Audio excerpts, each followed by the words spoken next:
Starmus conference, since I carry credentials from both music and astronomy. But in this company, particularly the company sitting in the front row here, all I feel is humble. And my qualifications as an astronomer is I have an astrophysics PhD from Imperial College on the motions of interplanetary dust. And my credentials as a musician are 40 years recording and touring the world as a member of the rock group Queen and also as a solo artist. As an astronomer, I could probably very easily speak to you in depth and with confidence on the motions of interplanetary dust. As a musician, I could speak to you with some authority on what it's like to play an A chord at 100,000 watts in Wembley Stadium. But the subject I have chosen to speak on today, and the subject that Garik actually asked me to speak on, because it's something we have spoken about many times over the years, is a subject which I really can't approach with confidence. I approach it with a lot of trepidation because I cannot be an expert in the area that I'm speaking in. I also feel the weight of worry that what I'm contributing may sound negative and almost ungrateful in the company of our brilliant guests, men who have trod the moon and in space. I stress there is a lot of conjecture in what I'm saying, and I'm hoping that our honoured astronaut guests will be able to put me straight on where I'm talking out of my hat later on. But I hope that you will trust that my heart is good in saying what I'm going to say.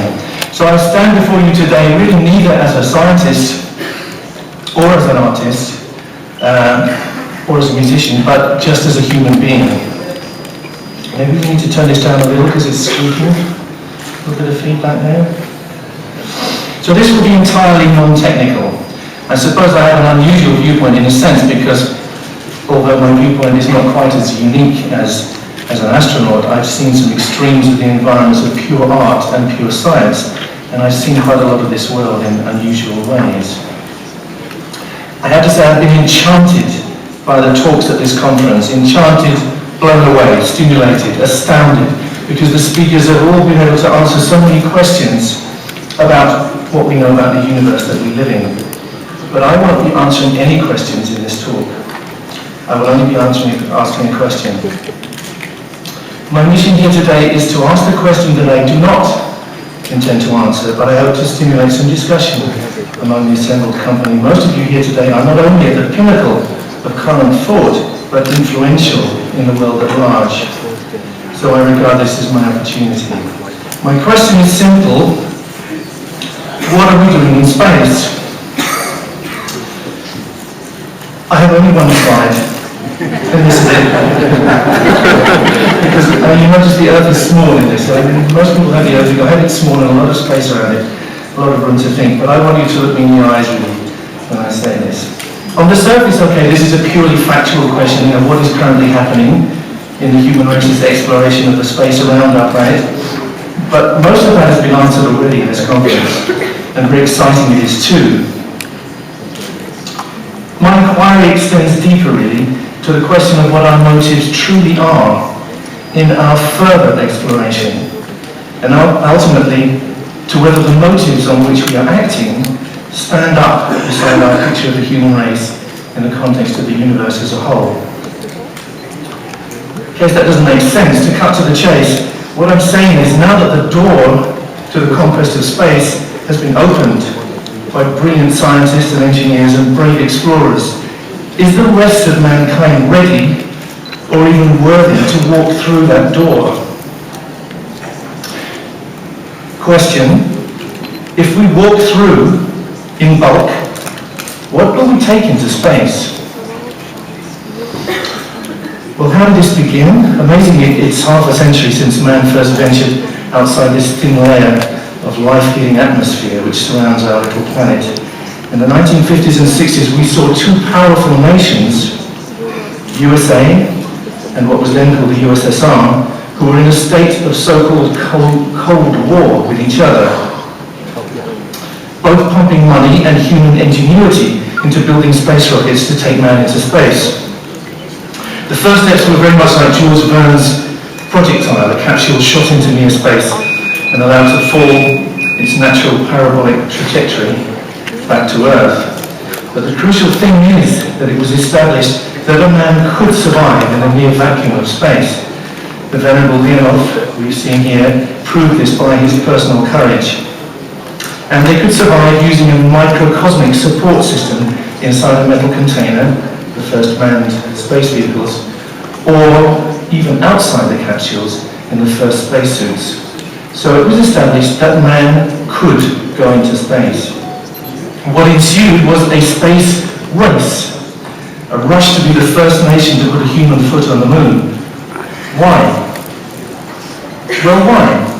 Was it in the spirit of exploration, of discovery, of pure human curiosity?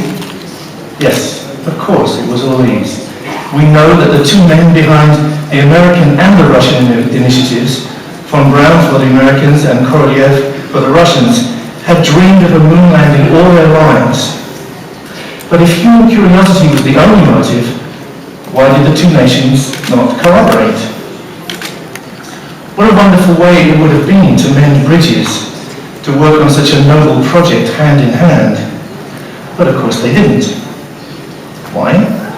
Because the whole subtext of this endeavour was, just as it had been 40 years earlier for von Braun in Germany, making V2 rockets to bomb London, military. In Russia, Korolev was doing the same job as von Braun was for the Americans. The dreams were there, shared by the astronauts, the engineers, the astronomers, the whole huge technical team who worked on this project. But why did it get the billions of dollars that it needed in funding to make it happen? I can't avoid the thought that it was because of quite different reasons. Not only did the conquest of the moon look like it could give superior firepower and superior spying power for the nation who got there first, but the prestige, the bravado, the impression of military might had to be huge. It had to be something which would frighten all nations into submission. The power behind the two national efforts was in fact military. From then on, one wonders what happened to the motivation, the power. Yes, there were more moon landings. We've seen this today. 12 people, 12 brave men that walked on the moon. And I'm full of awe and full of admiration for these people. It seems strange to me, now we are almost 50 years on, and how is it that this huge momentum to achieve this massive advance did not get translated in this incredibly long time, half a century, into colonization of the moon by now? It's an odd question to answer. Those 50 years have seen thousand-fold leaps in expertise, computer technology, the birth of the internet, etc., etc. So how can this outreach into space actually slow down? Buzz told us in his address to us yesterday that after the clear objective of the first moon landing had been achieved, it became harder to become clear about what the objective was now, and harder to keep the support for the continuing exploration going. Yes, that must be so. But it's tempting for me to theorize that the military powers that be did not see any immediate advantage in pursuing this path after a while. They turned their eyes in other directions. And they were actually very open about it. So while Kennedy spoke of man's ambition to explore the cosmos in the pursuit of pure knowledge, not too long after, the word Star Wars was coined to describe the ambitions of a very different emphasis for the development of unmanned weaponry in space, instigated by President Ronald Reagan in the 1980s, the Strategic Defense Initiative. During this time, the moon was left alone. I can only guess, but I look at a reason, this is perhaps more whimsical. I'm involved in trying to get some money to study the zodiacal dust further, and we're failing miserably. We're asking for probably about £10,000 to repeat the experiment that I did for my PhD. Really, it's pure knowledge, it has no application, but it will tell us something about the dust clouds that surround stars, and particularly our star. Meanwhile, I contrast this with the roughly $330 million that were allocated for NASA to hit Comet Tempel 1 with a projectile. Please don't tell me that military considerations have nothing to do with the decision-making process. I don't doubt the sincerity of the scientists who pulled off this wonderful feat, but how jolly for the politicians to be able to demonstrate to the world that the USA can hit a target at 100 million miles. So I would say the prime motivation, and it's putative, but perhaps the prime motivation for much of the money allocated to space exploration is at least still tied up with the military and with political power. If this is true, are we happy with this? Does this give us the right kind of motivation to continue our march into space? Question: is this what we take into space through that door, into the future? Do we take military ambition? Do we take economic ambition? Politics, economics, and the military always seem to conspire very well together. Do we take the greed and selfishness of big business into space? Will we rejoice when we get off that lunar shuttle in seeing a McDonald's sign, or a Kentucky Fried Chicken, Gucci, L'Oreal, hedge funds, insurance brokers? Again, I don't have the answer. What else do we take into space? Well, probably a continuation of our present behaviour on Earth, right? We need new lands, do we? The Earth is no longer big enough for us, right? I actually wrote a song about this many, many years ago. It was called 39, where the astronauts go off and look for new lands, and humanity is able to migrate to new places. But should we look for a moment to the damage we've done already to our own beautiful planet? A planet so uniquely, perfectly suited to our needs and the needs of all the creatures who, as Richard Dawkins has reminded us, are each at the pinnacle of their evolutionary path and worthily share the earth with us. Slide number 1. Looking at our planet from afar, it looks so peaceful, so clean, gentle, and unsullied.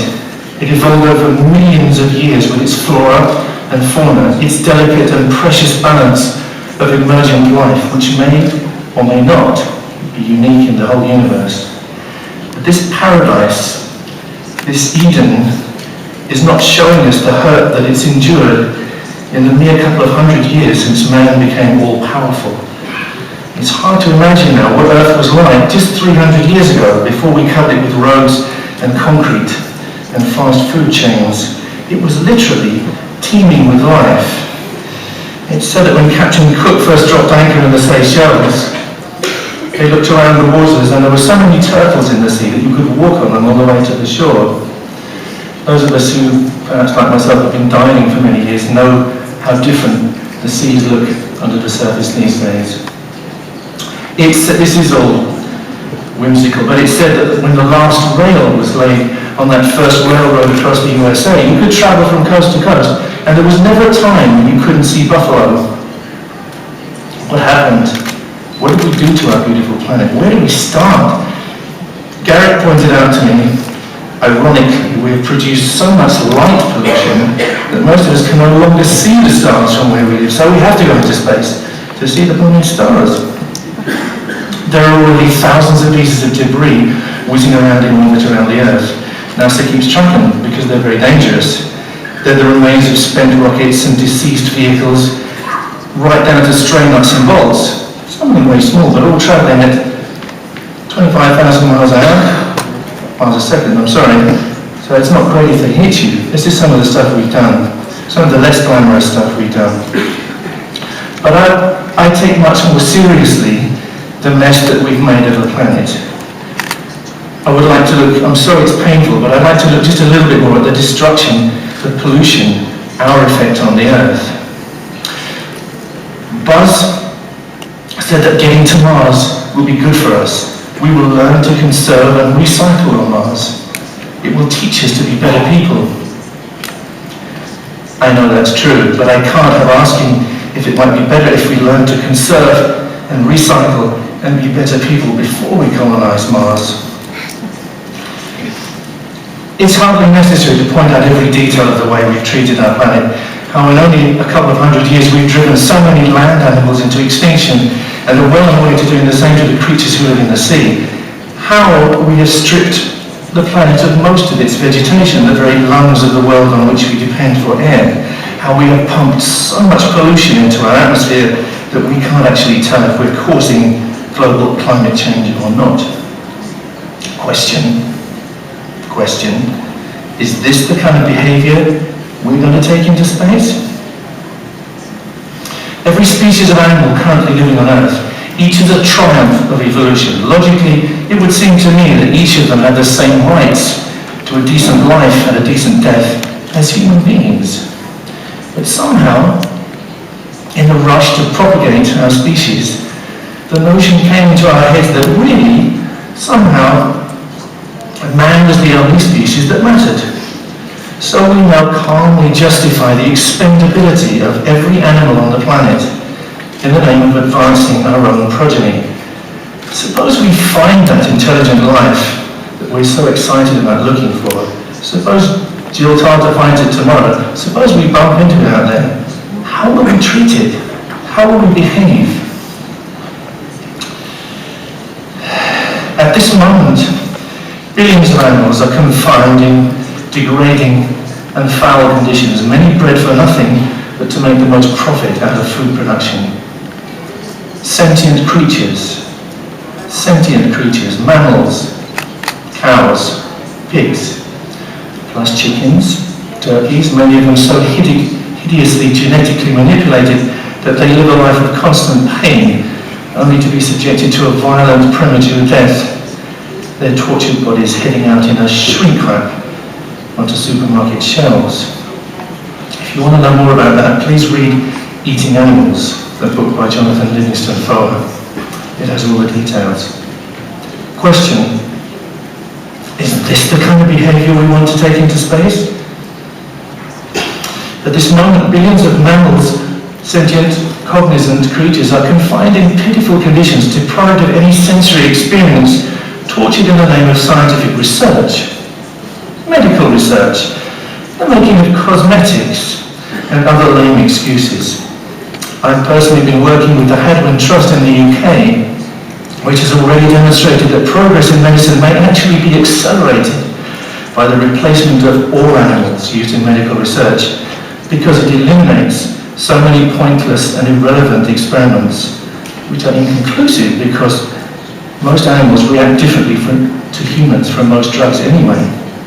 The most tragic demonstration of this being the thalidomide case some years ago. This was a drug passed by animal experimentation as safe for humans, leading to its prescription as a cure for nausea for pregnant women, and the result was multiple birth defects, carving a hole in a whole generation of babies. Question, is this the kind of behaviour we'll take into space?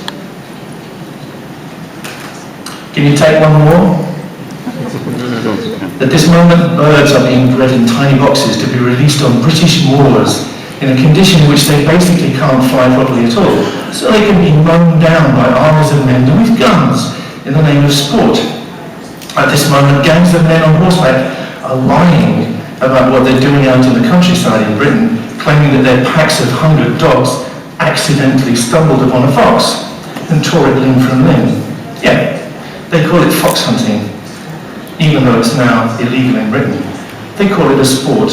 They claim that torturing a wild animal to death in the name of sport is a human right, even though this concept was actually roundly thrown out in the European Court in 2009. Question, is this what we'll take into space? At this moment, backed by the governments, they've helped to install farmers whose intensive farming methods have led to the proliferation of disease in livestock and subsequently to the infection of the wild animals around them, are clamouring for the slaughter of the wild animals whose lives have already been blighted by these diseases. The British government has recently announced its determination to cull our native badgers, in spite of the fact that scientific experiments involving the death of 11,000 badgers prove that the culling of badgers will not even contribute to what they're trying to achieve, which is the control of bovine TB in cattle. Is this disregard for the welfare of animals what we will take into space? Okay, perhaps enough, painful enough, that's how we treat the other species on our planet. But how do we treat our own kind? Armstrong and Aldrin planted a worthy plaque on the moon, which we saw this week, saying, "We come in peace, in the name of all mankind." And I don't doubt for 1 second that this thought was in their hearts and their mind. But think back, what did we do walking through that other door? The gentle, peace-loving Pilgrim Fathers opened the door that led to that other new world.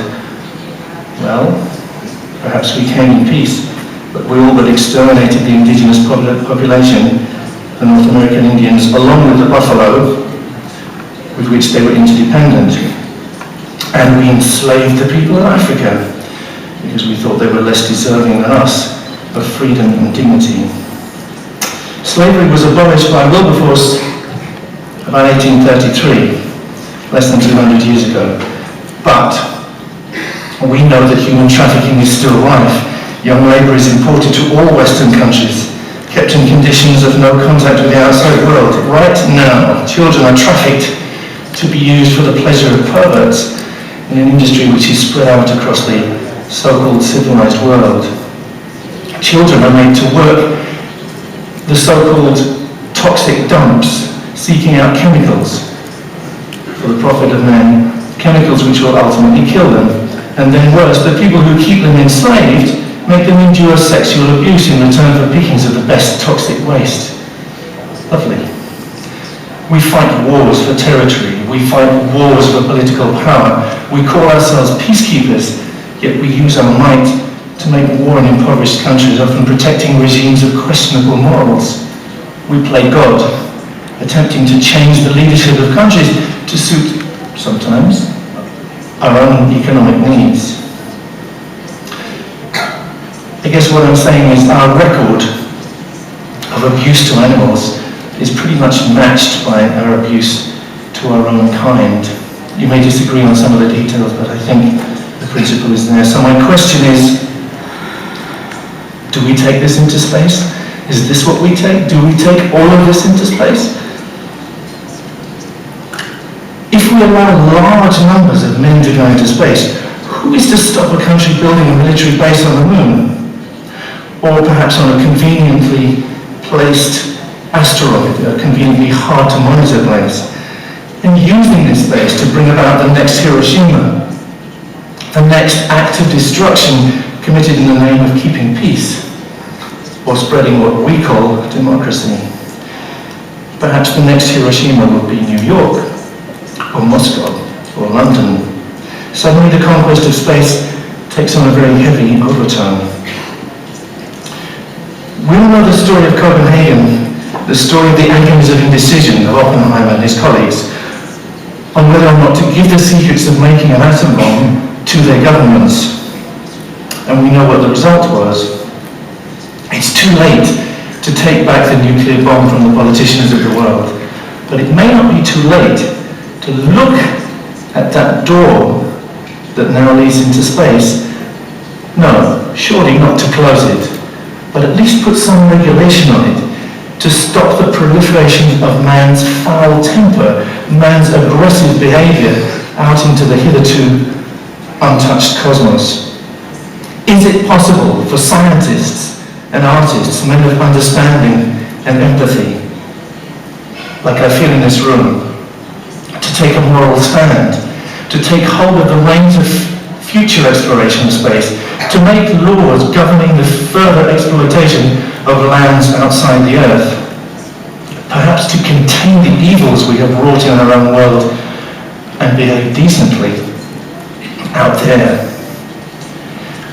Maybe that door could be held ajar just for a little while we turn our attentions to the millions of people on this planet who are starving or dying of diseases which are curable, and yet they can't afford the cure.